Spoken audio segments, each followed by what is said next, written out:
What's going on, guys? It's Greg here, aka NYPrepper. It is Friday, March 8th, 2024, and I have some breaking news to share with you guys. Right now, it is 14:20 Eastern Time here in the United States, and I wanted to update you on this mysterious travel advisory for Moscow. And this was posted yesterday by the US Embassy in Russia. We now know that the UK, Germany, and Sweden have also posted a travel advisory for Russia. Now, let me read to you what the US Embassy put on their website yesterday. The embassy is monitoring reports that extremists have imminent plans to target large gatherings in Moscow to include concerts, and U.S. citizens should be advised to avoid large gatherings over the next 48 hours. Very interesting, guys. I don't know if this has something to do with Navalny or if this is potentially a Russian false flag that may go down in the coming hours. We know that the Russian KGB, or as it's known now, the FSB, has in the past used false flags to start new wars. For example, in Chechnya in 1999, when Putin first became prime minister, the Russian FSB blew up some apartment buildings in Russia and blamed it on the Chechens, which gave Russia an excuse to level Grozny. Okay, they completely leveled that city and it skyrocketed Putin's popularity. So we'll have to wait and see what happens, but I wanted to update you on this. And right now, we have U.S. nuclear forces on high alert. We have 4 nuclear war command and control planes in the air this afternoon. And one of them was actually looping over Mount Rushmore, which is pretty interesting. I don't know if the pilots got bored and they wanted to take a quick detour and see what Mount Rushmore looked like. I have no idea, but very interesting and pretty unusual. We also had an unknown military aircraft enter through the Strait of Gibraltar into the Mediterranean Sea last night, and it was accompanied by a KC 135 Stratotanker. So I don't know if this is a bomber of some kind that they moved to Sicily or Cyprus, but very concerning. And we also had a British reconnaissance plane doing these parallel loops along the western coast of Crimea late last night, which means that potentially either Russia's planning some type of an attack on Ukraine soon from the Black Sea Fleet, or Ukraine is going to target the Black Sea Fleet. And they were getting targeting information for the Ukrainians on the Black Sea Fleet in Crimea. And we have some major breaking news coming out of North Korea. The North Korean leader Kim Jong un observed artillery exercises on the border with South Korea today. North Korean Army units conducted artillery training exercises with the aim of testing and evaluating the ability of artillery units of large formations to deliver a fire strike. This was reported by the KCNA, which is the North Korean state media.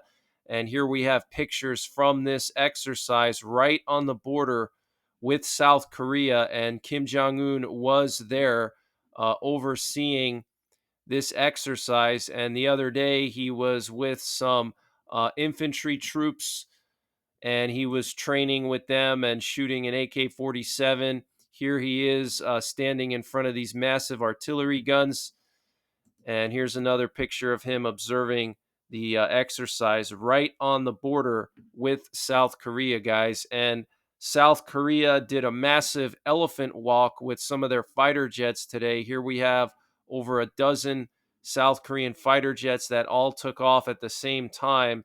And this is all happening while the U.S. and South Korea are conducting massive military exercises together, the largest yet in their history as allies. And they do have strategic assets involved in these exercises. Okay. Here's another picture of these rockets being fired. Absolutely insane. And this update was sponsored by My Patriot Supply. Guys, My Patriot Supply is doing a discount on their 1 month emergency food supply. And to get the deal, you got to go to preparewithnyprepper.com, and the link is in the description below this video. This is a 1 month freeze dried food supply. It has a 25-year shelf life, and it's all packed within 2 rugged water resistant buckets. Free shipping is included. $177 for 1 month of food. Where are you going to find a deal like that?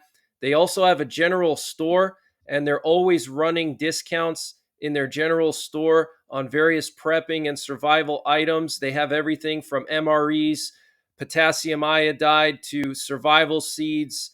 And to get to their general store, you got to click on the My Patriot Supply logo at the top of the page when you get to preparewithnyprepper.com. And you'll see when you get there, they have everything you can imagine. So use the link preparewithnyprepper.com to get $60 off the My Patriot Supply 1 month emergency food supply. That's $180 for 1 month of food, free shipping included. The link is in the description below this video. And also check out their general store. They have everything you can imagine prepping and survival related, and they're always running various discounts there. And here we have the flight path of a reconnaissance drone along the border with North Korea. And the Polish foreign minister, Radek Sikorski, said that the presence of NATO forces in Ukraine is not unthinkable. I appreciate the President Emmanuel Macron's initiative because it is about Putin being afraid, not us being afraid of Putin. Okay, so more countries are supporting Macron's initiative to send NATO forces into Ukraine. And I reported last night that yesterday, Emmanuel Macron said that there should be no limits and no red lines when dealing with Putin. And he said that Putin has no limits, and therefore we should have no limits. So, very strong words from Emmanuel Macron, basically doubling down on what he said 2 weeks ago about sending troops into Ukraine. And he sounded very concerned that Russia was going to go for the capital, Kiev, or the main port city of Odessa. And if Russia were to capture those two cities, basically Ukraine is done. Okay. So, very serious situation in Ukraine. And the British Navy reported today that they were attacked by the Houthis. There's no details yet as to what kind of an attack it was. And the U.S. shot down some more Houthi drones today. And the Deputy Minister of National Defense of Belarus said, "We see all the signs of Western countries preparing for war. So our main task is to remain on alert." And Zelensky will be in Turkey today. And Zelensky, the president of Ukraine, believes that Russian President Vladimir Putin is not interested in just the Russian-speaking parts of Ukraine. His plan is to destroy Ukraine completely and occupy the whole country. He said this in an interview for the Italian TV channel RAI1. "I just do not think that his goal is to occupy territories. The strikes on civilian facilities, the intimidation of the population, the public statements by Putin's inner circle in the Russian media, all these messages show that, as they say, they have not completed their mission and will continue to pursue it. All these messages indicate that their goal is not separate territories, but the whole of Ukraine. So nobody except the Ukrainian forces and our allies guarantees anything for Ukraine. We are convinced that Putin is not interested in just some territory, a city or a village, Crimea or Donbass. He is interested in the complete destruction of Ukraine and the integration of a once independent state into the territory of Russia. He does these things either by force or using political means. What he has done in Belarus, he has done without bloodshed so far. He is completely in charge of the Belarusian security and armed forces. The invasion of Ukraine from the territory of Belarus on the first night of the full-scale invasion is proof of this. That is the diplomatic occupation of an independent country and the loss of sovereignty for Belarus. He wasn't able to do that politically in Ukraine, so he resorted to military occupation. He has no plan concerning Crimea or Donbass. That's just rhetoric. His plan is to deprive Ukraine of its independence. Okay, so he's basically saying that Russia still has their maximalist goals, which is to completely destroy Ukraine and either occupy it or put in some kind of puppet government, or at least control the main parts of Ukraine like Kiev and Odessa. So, very serious. And we know that Russia has been massing forces in occupied regions of Ukraine, and they are planning potentially a massive counteroffensive against Ukraine this coming spring and summer. So I'm going to be covering that. And Estonia plans to build 600 bunkers along its border with Russia, designed to blend into the landscape and evade enemy detection, with an investment likely exceeding 60 million euros. Lithuania will create 20 engineering barrier warehouses, including anti tank obstacles like metal and reinforced concrete barriers and barbed wire rolls, spending about 32 million euros this year, with a significant portion of the funds being spent locally. Moreover, Lithuania plans to prepare roads, bridges, and viaducts for demolition and use drainage ditches as bases for anti tank ditches. Wow. So the Baltic countries are preparing for an invasion, guys. Okay. Like I've said for months now, I think Russia is going to invade the Baltics. Okay. These countries are very concerned. We have NATO deploying more fighter jets to the Baltics now. We have more NATO battalions being moved to the Baltics, and these countries are now building up their defenses. France is currently training its soldiers for a high intensity conflict with Russia at the Marly-le-Camp in eastern France. The hostilities in Ukraine in their third year have brought full scale war back to the continent, said Colonel Axel Dennis, who runs the combat training center at Marly-le-Camp in eastern France. The world has revealed its true nature: unstable, dangerous, and not everyone is a friend. We're gearing up for a culture of alert, of being ready at short notice, he told Politico during a visit to the camp. Sentak is the only place in France where you can see what war is like. Wow, guys. So France is basically preparing its soldiers for a high intensity conflict with Russia. They're literally openly stating that, guys. Okay. 3 French defense companies plan to set up factories in Ukraine, and cars with Russian license plates must leave Finland before March 16th. And similar moves are being implemented in the Baltic countries. They're going to be banning cars with Russian license plates and confiscating them. And Ukraine's foreign minister leaves for Lithuania to hold talks with Baltic states and France. And what's interesting is the timing of this, okay, with Macron having his meeting yesterday to discuss NATO troops in Ukraine with the French parliament. And now Ukraine's foreign minister is going to Lithuania to discuss things with France and the Baltic states. Very interesting. And Rafael Grossi, the Director General of the IAEA, that's the UN Nuclear Watchdog Agency, has reported that he had an important meeting with Russian President Vladimir Putin in the Russian city of Sochi to discuss the issue of the Zaporizhia nuclear power plant and the ways to guarantee its security. And here we have a tweet that he posted on Twitter, and he wrote, "Important exchange with the president of the Russian Federation, Vladimir Putin, in Sochi on the nuclear safety and security of the Zaporizhia nuclear power plant." Okay, and here's a picture that was released by the Kremlin. Okay, here's another picture. There's Grossi sitting there. And here we have another picture of Grossi sitting at a large table with Putin.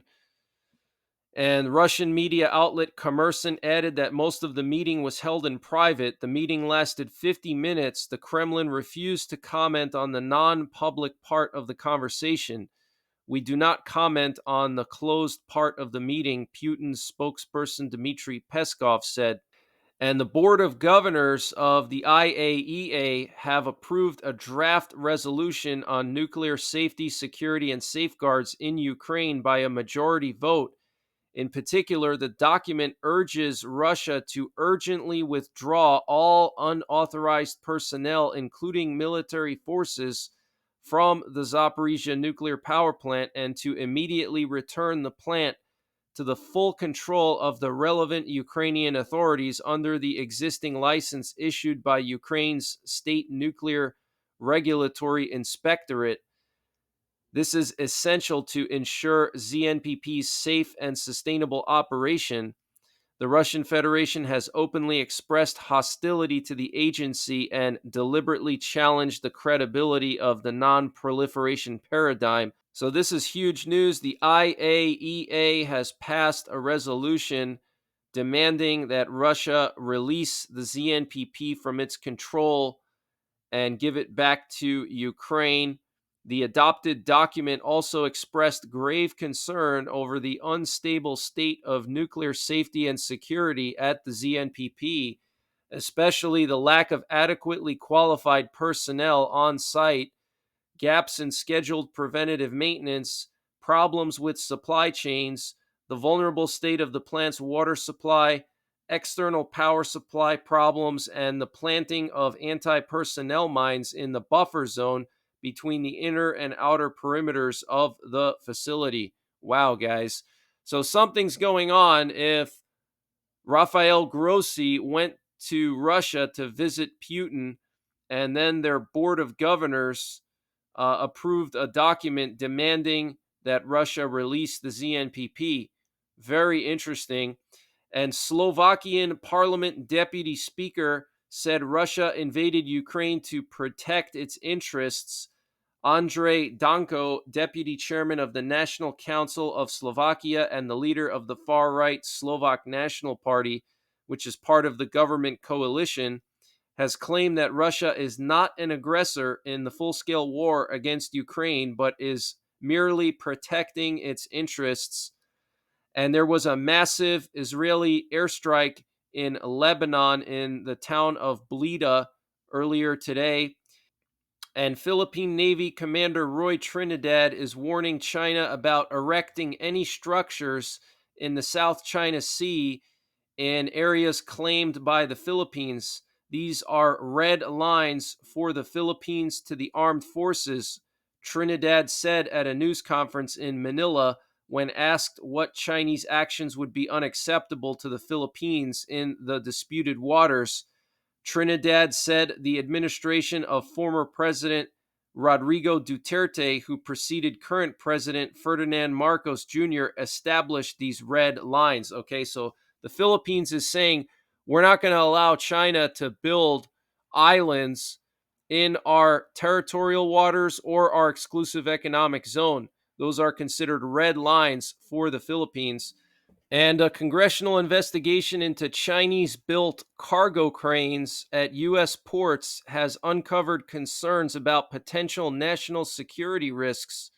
According to a report from the Wall Street Journal, some of the cranes were found to contain communications equipment, including cellular modems that could be accessed remotely.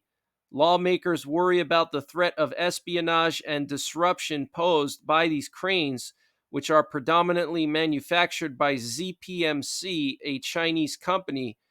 Dmitry Alperovich, author and former special advisor to the Department of Defense, joined On Balance to discuss the report, saying it's a huge concern. First of all, for intelligence collection purposes, you can use it to figure out what is going on in a port, and then you might have the ability to actually destroy that infrastructure and prevent logistics, for example, from flowing into the Indo-Pacific if there's some sort of conflict with China.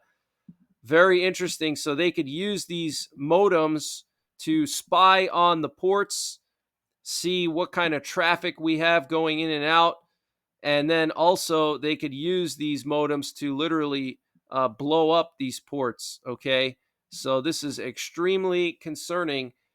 And there was a very strong earthquake in Mindanao in the Philippines. There was a magnitude 6.1 earthquake earlier today. So that's some of the latest breaking news that I have. I might be back tonight with more breaking news. If not, I will be running the long streams over the weekend. I have some family visiting, so I won't be able to do any updates this weekend unless it's something extremely serious. I will be monitoring the events going on around the world. So if something does happen, I will let you guys know if I have to. Okay. But for the most part, I probably won't be doing updates this weekend. I'm just going to be running the streams.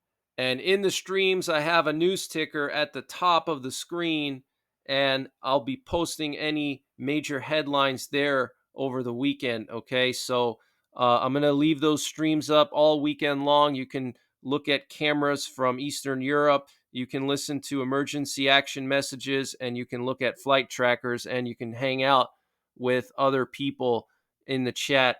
Okay. So that's pretty much it for this one, guys. I might be back later, like I said. If not, take care, God bless, and don't forget the 3 P's: prepare, practice, and persevere. Able to understand that, and I get, with all due respect, that I understand you're under Russian payroll, and I understand this is a Russian propaganda, but you have to be very careful, because let me tell you, we're going to finish this war. We're going to win because we're stronger. After this, Russia will pay the price. Believe me, Russia will pay the price. Russia is supporting the enemies of Israel. Russia is supporting Nazi people who want to commit genocide on us, and just Russia will pay the price. Russia also. Now, listen to me very carefully. We are going to finish with these Nazis. We're going to win this war. It's going to take the time it's going to take, but we're going to win this war. Afterwards, we're not forgetting what you are doing. We're not forgetting. We will come. We will make sure that Ukraine wins. We will make sure that you pay the price for what you have done. You as Russia, and you and as all the enemies of Israel, and you as all the people who are now making everything they can to support genocide of the Jews in Israel. We are not forgetting. We are not forgetting. Remember exactly what I'm saying now. You will pay the price. Amir, I think it's safe to say that this is a very passionate conflict that is happening here. Well, people have been massacred. My people has been slaughtered by your proxies, and you will pay the price. Is it clear? Believe me, you will I don't actually think it is clear. Very, very, very sternly.